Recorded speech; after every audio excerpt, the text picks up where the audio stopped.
زہے عزت و اطلاع محمد کہ ہے عرش حق زیر پائے محمد، اور خدا کی رضا چاہتے ہیں دو عالم، خدا چاہتا ہے رضائے محمد۔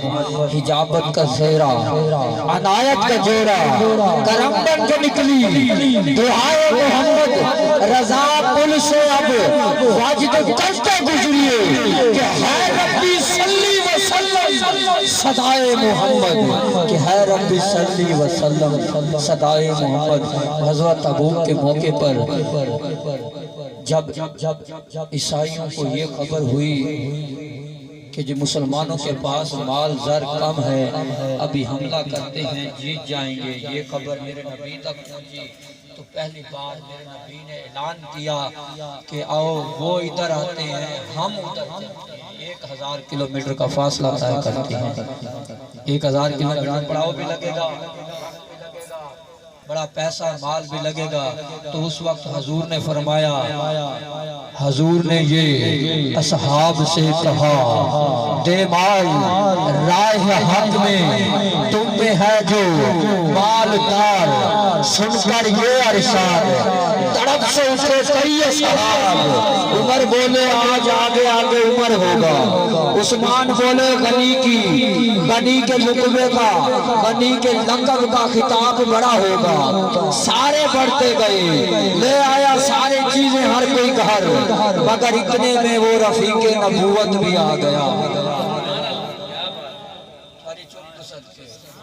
قبلہ اتنے میں وہ رفیق نبوت بھی آ گیا۔ دو بندے ہوتے 4 ہوں، ہی پڑھاں گا جنہیں 1000 ہوں، اتنے میں وہ رفیق نبوت بھی آ گیا۔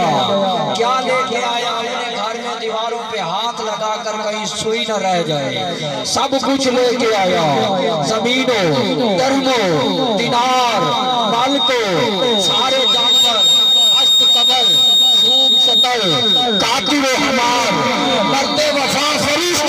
حضور نے پوچھا گھر کچھ چھوڑا بھی ہے؟ حضور نے پوچھا ابو بکر گھر کچھ چھوڑا بھی ہے؟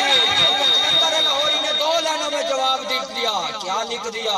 کہا پروانے کو چراغ، بلبل کو پھول، بس صدیق کے لیے ہے خدا کا رسول بس۔ لے آیا وہ اپنے ساتھ مرد وفا فرشت۔ حضور نے پوچھا کہ اپنے گھر کچھ چھوڑا بھی ہے؟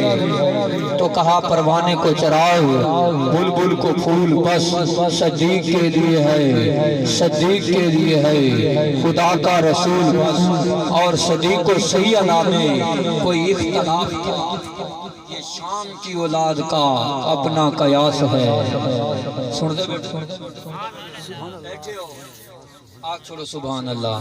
قبلہ لوگ کہتے ہیں اختلاف تھا، میں نے کہا صدیق و سیدہ میں کوئی اختلاف تھا، یہ شام کی اولاد کا اپنا قیاس ہے۔ صدیق و سیدہ، نعرہ تکبیر، نعرہ رسالت، نعرہ خلافت،